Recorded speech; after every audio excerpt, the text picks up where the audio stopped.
Namaste, aloha. My name is Janapati Das, and welcome to the Bhagavad Gita as it is class. Please accept my respects, everyone. I'd like to offer my most humble obeisances unto my spiritual master, Jagat Guru Swarpananda Paramahansa, Srila Prabhupada, and to His Divine Grace, A.C. Bhaktivedanta Swami Prabhupada. We are continuing through chapter 17, and we will begin by some hearing and chanting Krishna's name. So please join along.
Krishna.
Namo Siddha Swarupananda Paramahamsa Namine Gaurakavarna Swarupaya Radha Krishna Prasthayate Om Namo Bhagavate Vasudevaya.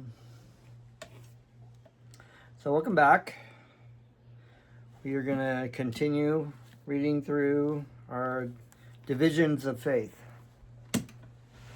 So in this part of the Bhagavad Gita, we've been talking, Arjuna has been asking questions, particular questions about the energies, multifarious energies of Krishna and the different modes of material nature and divisions of faith and the different kinds of things in the material world acted upon in the different modes of material nature, like goodness, passion, and ignorance. And we've been briefly talking about the austerities. These are austerities in the mode of goodness, of course, because there are austerities of the mind, body, and speech in the modes of ignorance and passion. We want to focus on the modes of goodness, which is the highest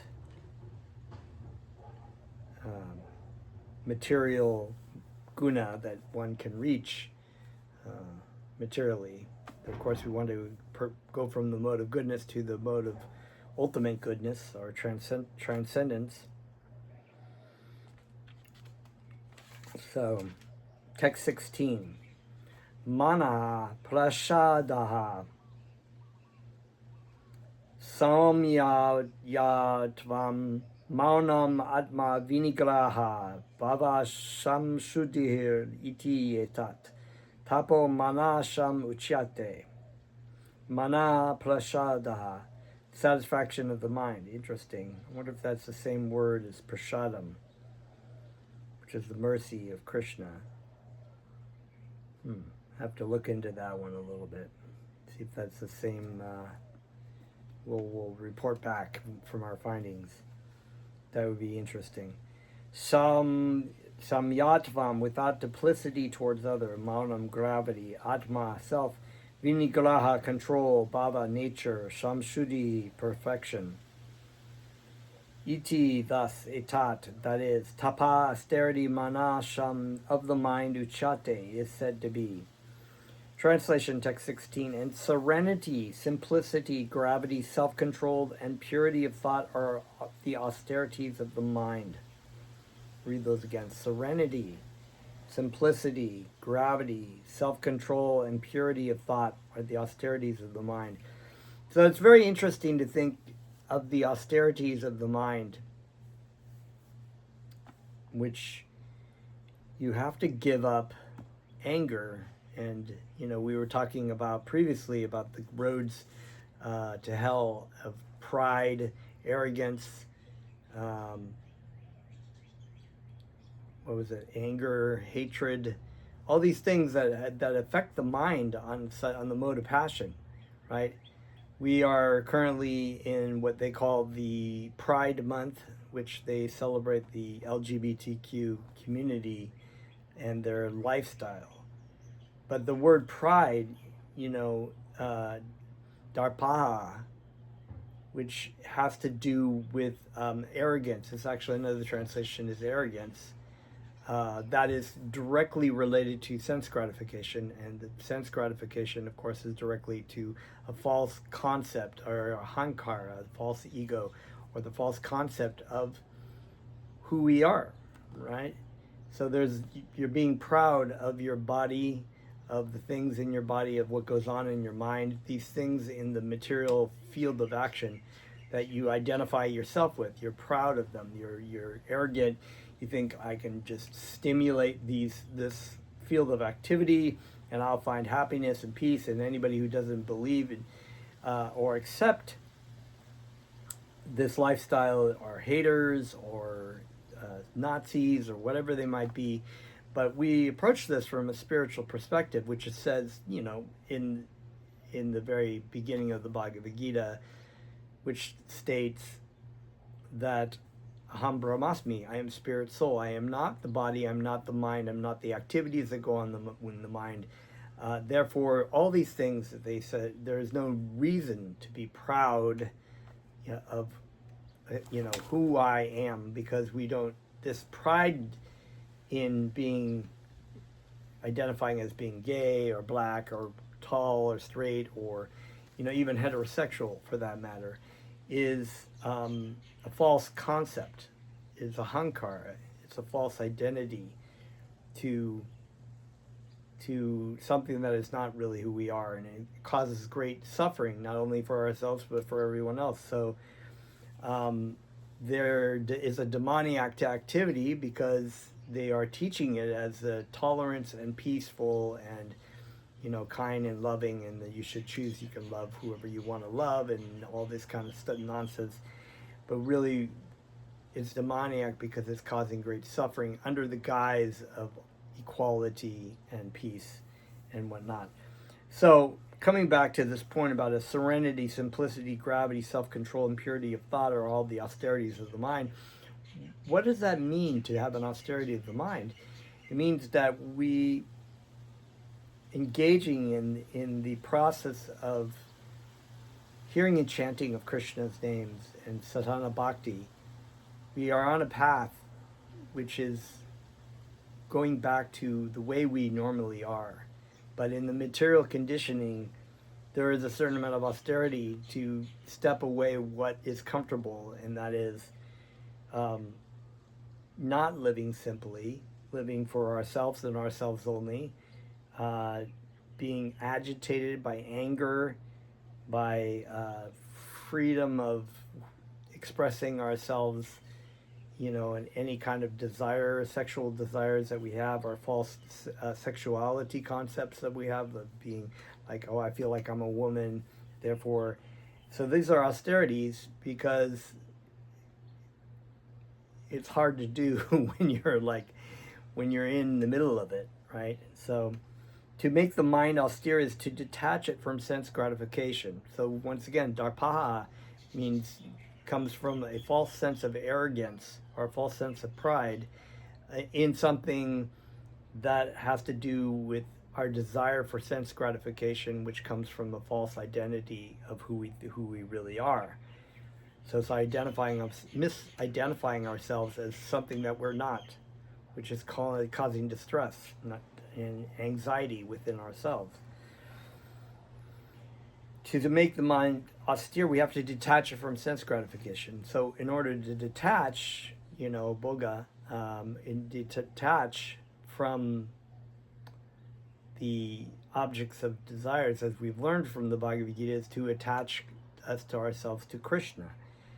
Because to try to just say, you shouldn't be gay, or you shouldn't act in a gay, lifestyle, or you shouldn't, do this or do that, and you should just detach yourself because you should just detach yourself. Well, the problem is we're active, and we are seeking naturally Krishna, so we should attach ourselves to Krishna. Now, maybe initially it may be very difficult, but Krishna, the more we engage in it, the more attractive it becomes to be attached to Krishna, because that is our natural status. That's our real happiness. We're actually start tasting true happiness, and then we can detach ourselves from something that is not as attractive anymore. It should be so trained that it can be always thinking of doing good for others. So yeah, another thing outside of this whole, talking about that because it's Pride Month, so that's one topic that can be talked about. But we don't try to go out of our way to agitate people, but to try to be helpful and kind to other people. That is the main point. And sometimes that control, being a self-control, is being, not unwillingly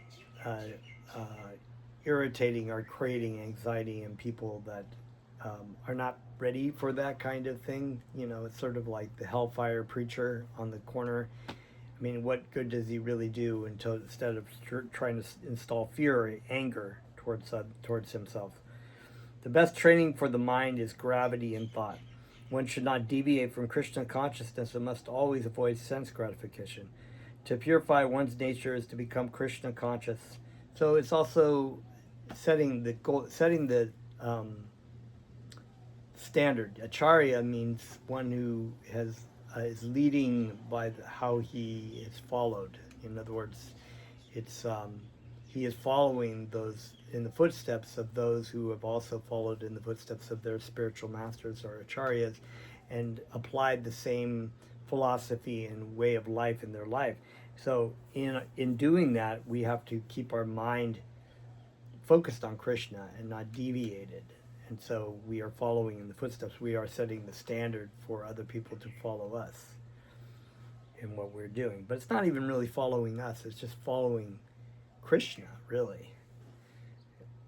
One should not deviate from Krishna consciousness, must always avoid sense gratification. To purify one's nature is to become Krishna conscious. Satisfaction of the mind can be obtained only by taking the mind away from the thoughts of sense enjoyment. The more we think of sense enjoyment, the more the mind becomes dissatisfied. It's true. And that's why the perversions get weirder and weirder, because people get dissatisfied with what they're doing, so they have to think it's like, oh, we've got to take this a whole nother level, and they're just heading in the wrong direction.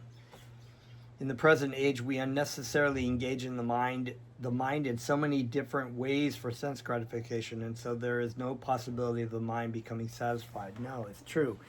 No matter what you do, you may think, oh, if I just have enough money to do this kind of thing, then I'll be happy, I'll be satisfied.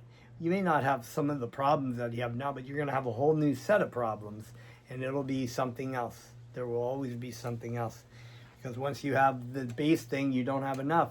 You got to get more. And so the best course is to divert the mind to the Vedic literature, which is full of satisfying stories, as in the Puranas and the Mahabharata. One can take advantage of this knowledge and thus become purified. This is the best way. It's like Mona. Mona is, talking about things about Krishna, or just engaging your mind in Krishna, because the mind is active and it's connected to your mouth. So therefore, the desire to speak is so very strong, and the mind, of course, is egging it on to speak.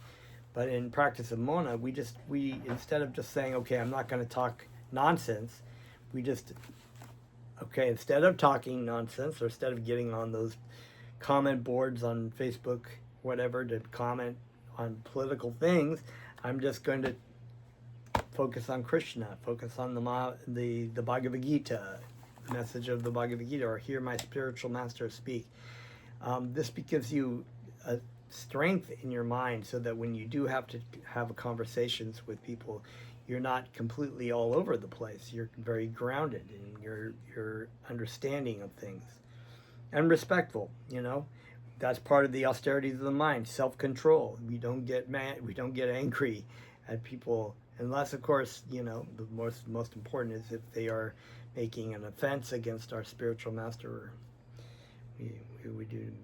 The Vaishnava does not tolerate that, and sometimes you just have to make it real right to the point. One should take advantage of this knowledge and thus become purified.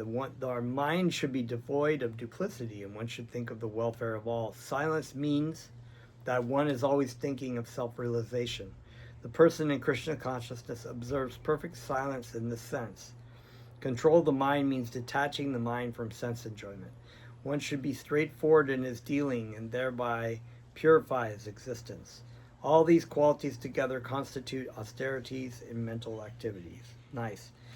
Text 17. Shradaya paraya taptam tapashtam tat vijam narahi apfalankara kankshibir yuktai sadvika vikam pare chakshate. Shradaya, with faith. Paraya, transcendental. Taptam, executed. Tapaha, austerity. Tat, that. Trivijam, three kinds. Narihi, by men. Afala ahang shibihi, without desires for fruits. Yuktai, engaged. Sattvikam, in the mode of goodness, Pari Chakshate is called. This threefold austerity practiced by men whose aim is not to benefit themselves materially but to please the Supreme is the nature of goodness. So the nature of goodness, right? The austerities of the mind, the austerities of speech, and the austerities of the body. And that's very interesting. So now I think we're going to get into different modes as well of that. So that's in the mode of goodness. Text 18. Satkara mana pujartam tapto dambena chaivayat kriyate tadiya proktam rajasham chalam adruvam. Satkara, respect, mana, honor. Puja, artam, for worship. Tapaha, austerity. Dambena, with pride. That's another word. Dambena. Cha, also. Eva, certainly. Yat, which is. Kriyate, performed. Tat, that. Iya, in this world. Praktam, is said. Rajasham, in the mode of passion. Chalam, flickering. Adruvam, temporary. Text 18, translation. Those ostentatious penances and austerities which are performed in order to gain respect, honor, and reverence are said to be in the mode of passion. They are neither stable nor permanent. So there are people who create austerities, and they do austerities and penances, but they do it for the respect of the people around them. Sometimes penance and austerities are executed to attract people and receive honor, respect, and worship from others. Persons in the mode of passion arrange to be worshipped by subordinates and let them wash their feet and offer riches. Such arrangements, artificially made by the performance of penances, are considered to be in the mode of passion. The results are temporary. They can be continued for some time, but they are not permanent. Text 19. Muja grahe nat manayat pidaya kriyate tapaha parashyot sadanartam va tat tamasham udartam. Muja, foolish, grahena, with endeavor, atmana, but of one's own self. Yat, which pidaya, by torture, kriyate, is performed, tapaha, penance. Parasha, to others, utsadan danartham, causing annihilation. Va, or, tat, that. Tamasham, in the mode of darkness. Udartam, is said to be. Text 19, translation. And those penances and austerities which are performed foolishly by means of obstinate self-torture, or to destroy or injure others, is said to be in the mode of ignorance. So, yeah, there are instances of foolish penance undertaken by demons like Hiranyakashipu, who performed austere penances to become immortal or to kill the demigods. Yes, he actually stood on his toes, I think it was. He stood on his toes, or on one foot, and circulated the prana or chi in his body, and focused on to try to get austerities or get boons from the demigods. And eventually it was so long, he started causing distress to all the demigods by setting fire out of his head and his hands. And at that point, it had been so long. I mean, must have been a really long time, because he had an anthill that basically grew around his body, and the ants ate all the flesh off of his bone.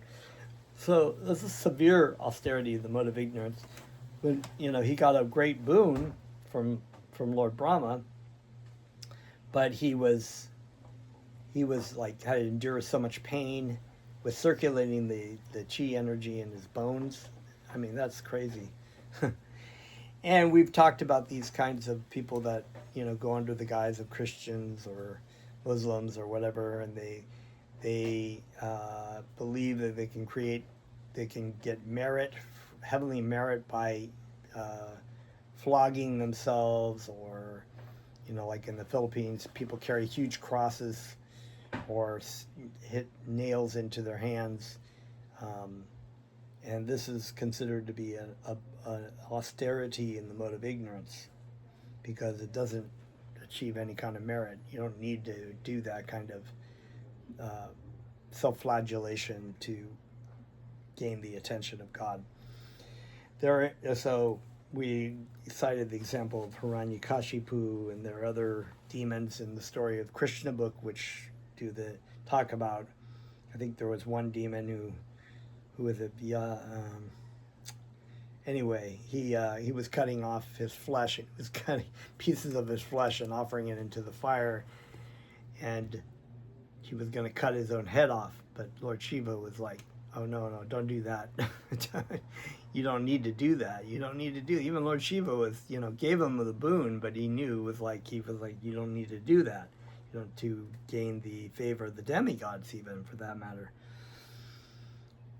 Daitavyam itiya danam diyate nupak aline deshekale cha padre cha tad danam sadvikam sunitam datavyam worth giving iti thus yat that which danam charity diyate given anupakaline to any persons irrespective of doing good, deshe in place, kale in time, cha also, patre suitable person, cha and tat that, danam charity, sadvikam in the mode of goodness, smritam consider.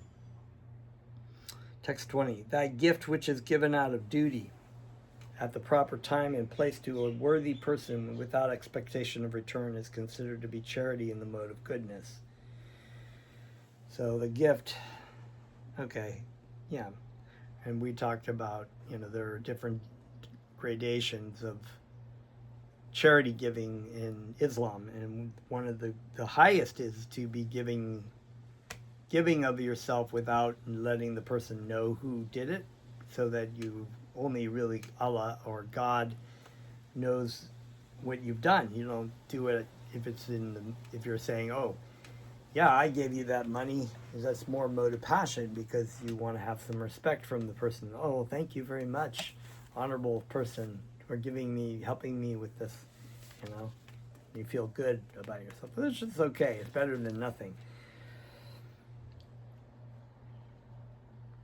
In the Vedic literature, charity given to a person engaged in spiritual activities is recommended. There is no recommendation for giving charity indiscriminately. Spiritual perfection is always a consideration. Therefore, charity is recommended to be given at a place of pilgrimage, and at a lunar or solar eclipses, or at the end of the month, or to a qualified Brahmana or Vaishnava devotee, or in temples. So it's not just giving money to whoever seems like they're in need. There's a status by which you do this.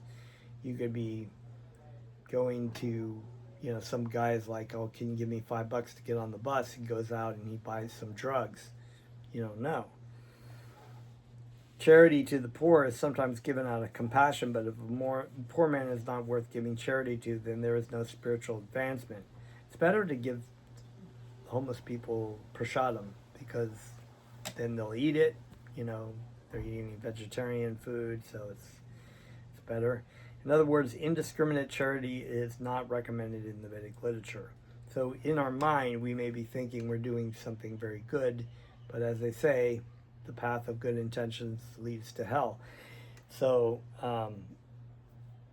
sometimes you think you're doing something good for someone because you're making them feel better, and that's natural as a living entity. You don't want to see people in a suffering condition, so you just feel like, "We'll just do that," but you don't know what the situation is. It's an indiscriminate giving of charity. So it could be giving of a charity, but it could be in the mode of ignorance, in which case the results are coming to you accordingly. Text 21. Yatu plachu prakala dam phalam udishya van va punah diyate cha pariklishtam tad danam rajasam smritam, yat that which to but plati upakala atam, for the sake of getting some return, phalam result, udisha desiring, va or punaha again, diyate is given in charity, cha also, parik lishtam grudgingly, tat that, tanam charity, rajasham in the mode of passion, shmritam is understood to be. Translation, but charity performed with the expectation of some return or with a desire for fruitive results or in a grudging mood is said to be in the charity of the mode of passion.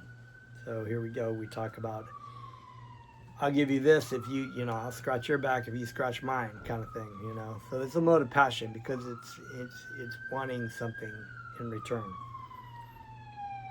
Charity is sometimes performed for elevation to the heavenly kingdom and sometimes with great trouble and with repentance afterwards. Why have I spent so much in this way? Charity is also sometimes made under some obligation at the request of a superior. These kinds of charity are said to be in the mode of passion. There are many charitable foundations which offer their gifts to institutions where sense gratification goes on. Such charities are not recommended in the Vedic scripture. Only charity in the mode of goodness is recommended.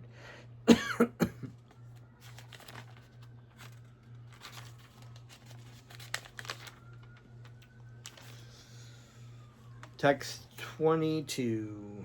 Adesha kale yad danam apatre vyascha dayate ashakrityam avajganatam tad tamasham udartam. Adesha, unpurified place, kale, unpurified time, yat, that which is, danam, charity, apatrebya, to unworthy persons, cha, also, diyate is given, ashakratam, without respect, avanjanatam, without proper attention, tat, that, tamasham, in the mode of darkness, udaratam, is said to be. And charity performed at an improper place and time and given to an unworthy person without respect and with contempt is charity in the mode of ignorance. Contributions for indulgence in intoxication and gambling are not encouraged here. That sort of contribution is in the mode of ignorance. Such charity is not beneficial, rather sinful persons are encouraged. Similarly, if a person gives charity to a suitable person without respect and without attention, that sort of charity is also said to be in the mode of darkness. So a lot of it's consciousness, the consciousness of what you're doing this in. Text 23. Om tad sad iti nirdesho brahmanas trividah smrita brahmanas tena vedascha yajnash cha vihitaha pura. Om, indication of the supreme. Tat, that. Sat, eternal. Iti, that. Nirdeshaha, indication. Brahmana, of the supreme. Trivijaha, three kinds. Smrita, consider. Brahmana, the Brahmanas. The Tena, therefore. Veja, the Vedic literature. Cha, also. Yajna, sacrifice. Cha, also. Vihita, sacrifice. Pura, formerly.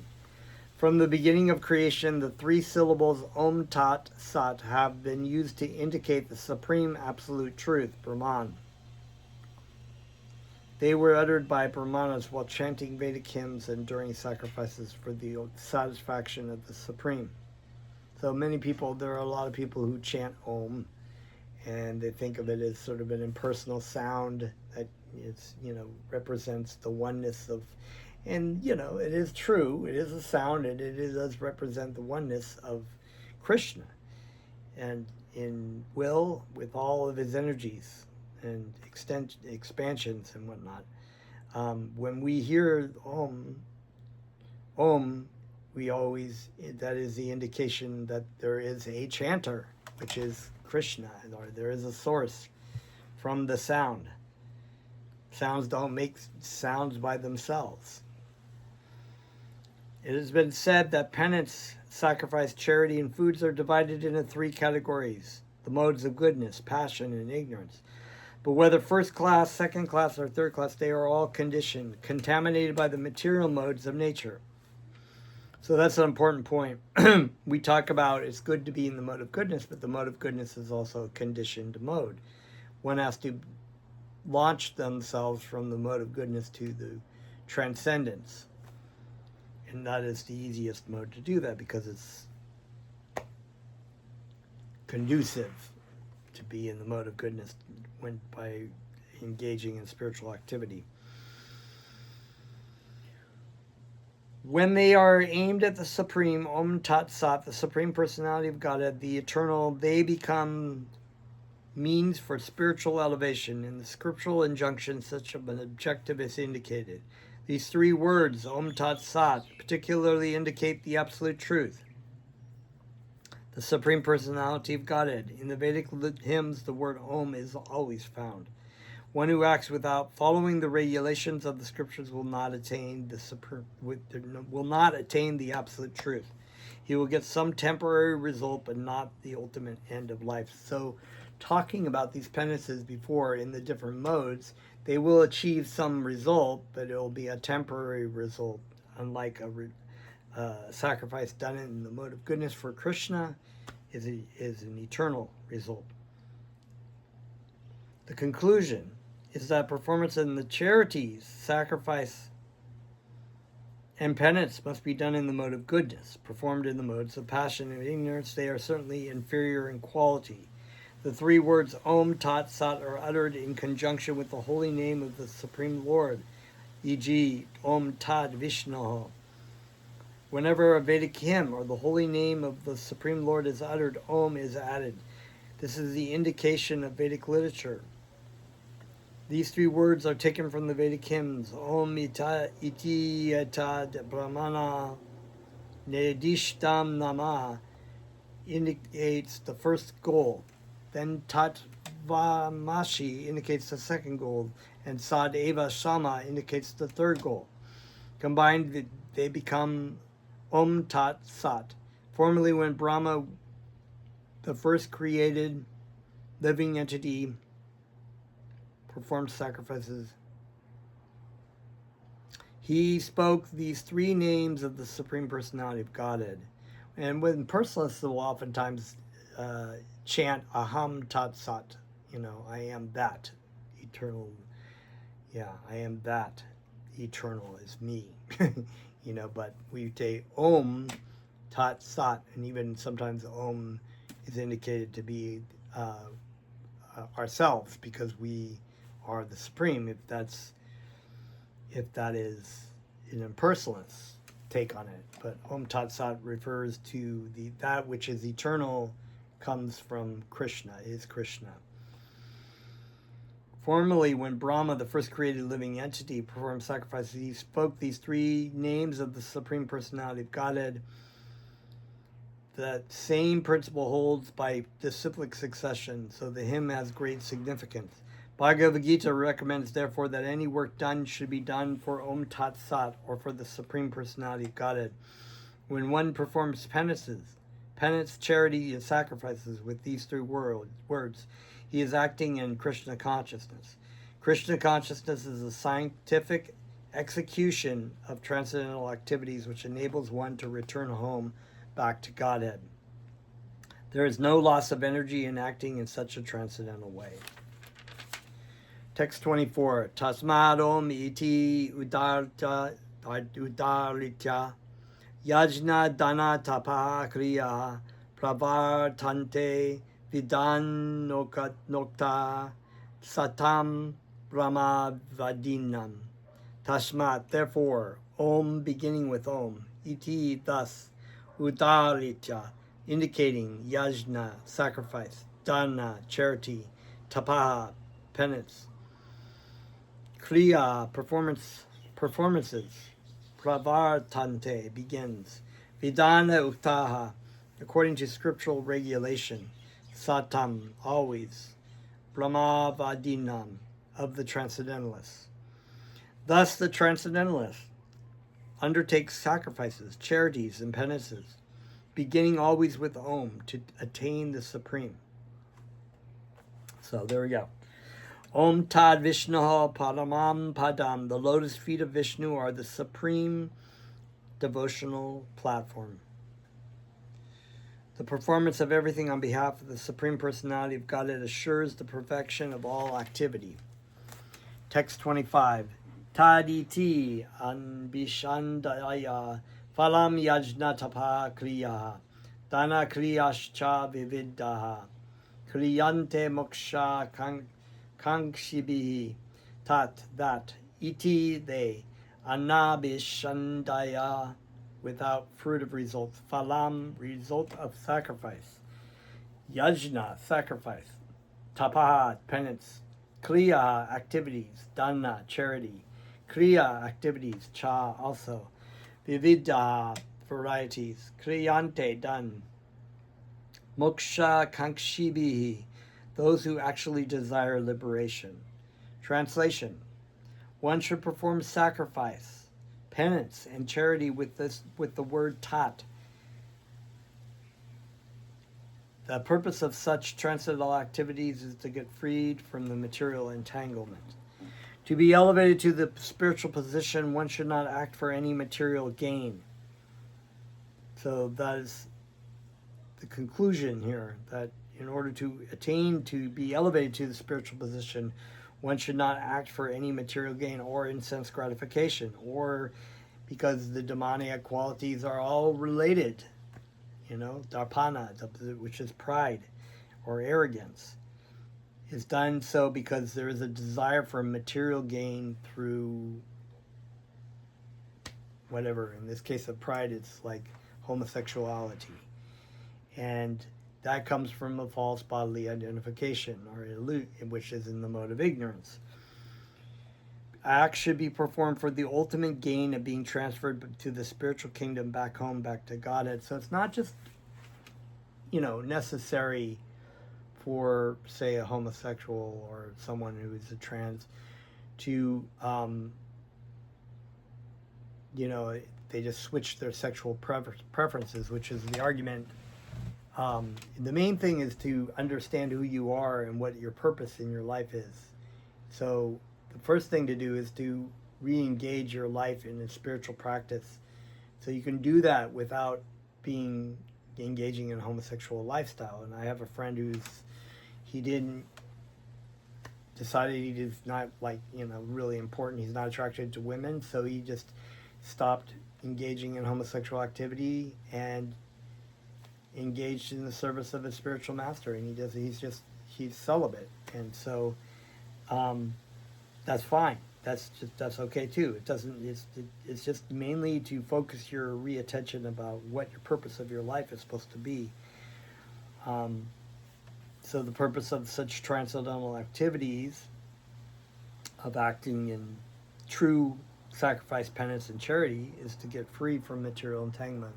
In order to detangle yourself from the material entanglement, you have to attach yourself to the spiritual engagement.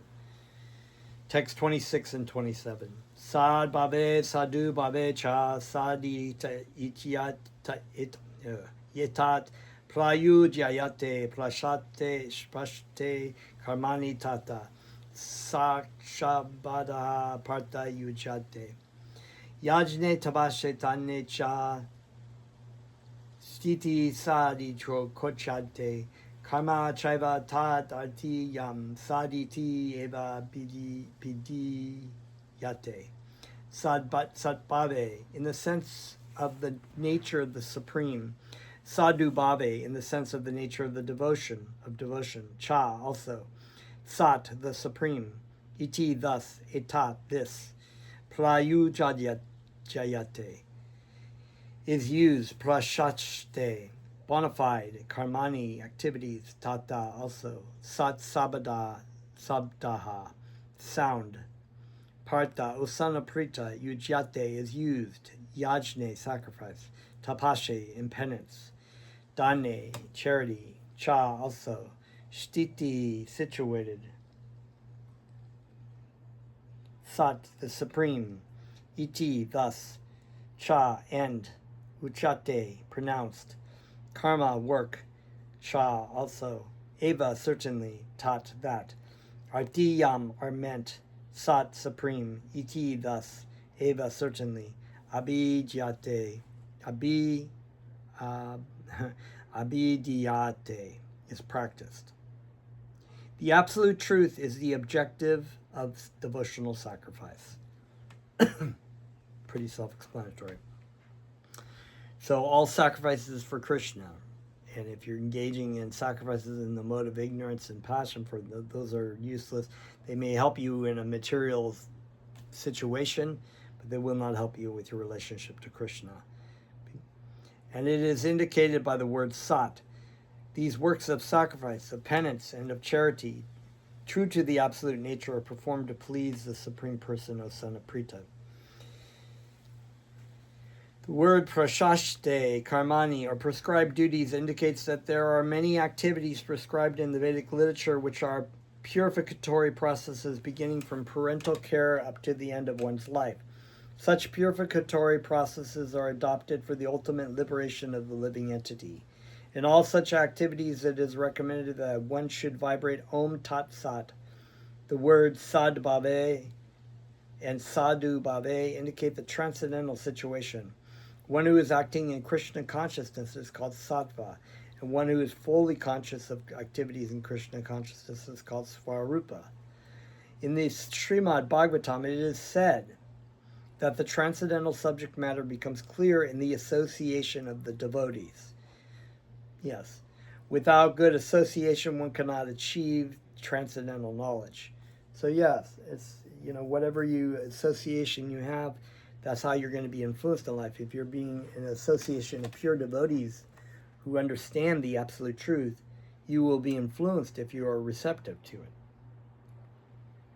When indicating a person or offering the sacred thread, one vibrates the word Om Tat Sat. Similarly, in all kinds of yogic performances, the supreme object Om Tat Sat is invoked. These words Om Tat Sat are used to perfect all activities. The supreme Om Tat Sat makes everything complete. Text 28. Ashradaya hutam datam tapash taptam krityam chayat asad iti uchate parta nacha tat pretya no iya. Ashradaya, without faith. Hutam, performed. Datam, given. Tapaha, penance. Taptam, executed. Krityam, performed. Cha, also. Yat, that which. Ashat, falls. Iti, thus. Uchayate, is said to be. Parta, osanaprita, na, never. Cha, also. Tat, that. Preta, after death. No, nor. Iya, in this life. Translation, text 28. But sacrifices, austerities, and charities performed without faith in the Supreme are non-permanent. O son of Prita, regardless of whatever rites are performed, they are called asat and are useless both in this life and the next. So we've talked about these kinds of austerities and sacrifices and charities given in different modes of passion and ignorance, and even sometimes in goodness, if they're not done for Krishna's sake. And, Krishna is the benefactor of all sacrifices, really. So even if you're acting in the modes of ignorance, that's going indirectly to Krishna through the agency of Maya Devi, which is Krishna's energy. So you're always serving Krishna in one way or another, either directly or indirectly, by choice or by default. You will be serving Krishna. So, but these are useless. They're only beneficial for things maybe in the material world temporarily. You may give up your coat to another person that will keep him warm as long as he has the coat, and there's no, or eventually the coat will fall apart. So it's a temporary solution. It's not that we're saying that one should not act in charity and kindness to other living beings. Quite the opposite. But to be able to fully help a person is to guide them in a direction to show that they are not their material body, and they are not in this temporary life. They will not die. They will continue, and they can actually have a very happy and satisfactory life by understanding who they are and engaging in the process of sadhana bhakti to come to know who they are and what their relationship with Krishna, and to go back home to Krishna, to be reinstated in our original. I mean, come on. Would you rather have birth, death, disease, and old life again, or have Krishna? So beautiful. Such a beautiful, beautiful Krishna, wonderful person, our greatest friend and well-wisher. But okay, anything done without the transcendental objective, whether it be sacrifice, charity, or penance, is useless. Therefore, in this verse, it is declared that such activities are abominable. Everything should be done for the supreme in Krishna consciousness. It's abominable because it's a waste of time and resources, and it's useless. It doesn't help, and it causes more suffering in the world. Without such faith and without the proper guidance, there can never be any fruit. In all the Vedic scriptures, faith in the Supreme is advised. In all the pursuit of Vedic instructions, the ultimate goal is the understanding of Krishna. No one can obtain success without following this principle. Therefore, the best course is to work from the very beginning in Krishna consciousness under the guidance of a bona fide spiritual master. That is the way to make everything successful. And now we're coming here towards the end of this Bhagavad Gita, and the conclusions are always the same. Exactly what's being said here. The best way is to work for Krishna in Krishna consciousness under the guidance of a pure devotee or lover of Krishna. In this conditional state, people are attracted to worship demigods, ghosts, or yakshas like Kuvera. The mode of goodness is better than the mode of passion and ignorance, but one who takes directly to Krishna consciousness is transcendental to all three modes of material nature. Although there is a process of gradual elevation, if one, by the association of pure devotees, takes directly to Krishna consciousness, that is the best way. So, Krishna has laid out all these paths, and the reasons of these paths are to eventually come to Krishna. But it's always said, you want to take the direct route in a plane, right? That's the best choice, right? You don't want to go like, if you're going to New York, go to Tokyo and then to Cairo and then down to Johannesburg and then back to Seoul and then to Honolulu, and then you get to Arizona, like Tucson, Arizona, and then you're in Colorado Springs. Eventually you get to New York City. You've made it, but it's a long trip and unnecessary distractions, right? Just take the direct route, Krishna consciousness. That is the best way. That is recommended in this chapter. To achieve success in this way, one must find the proper spiritual master and receive training under his direction. By the grace of God, one finds Guru, and by the grace of the Guru, one finds God. That's the saying. Then one can achieve faith in the Supreme. And the Shraddha is the drawing closer. It's like you come closer in the Supreme by applying the process. The process shows you that this is indeed the absolute truth, and you're headed in the right direction. You're drawing closer. So your faith is strengthened. You have complete faith because you've seen the results.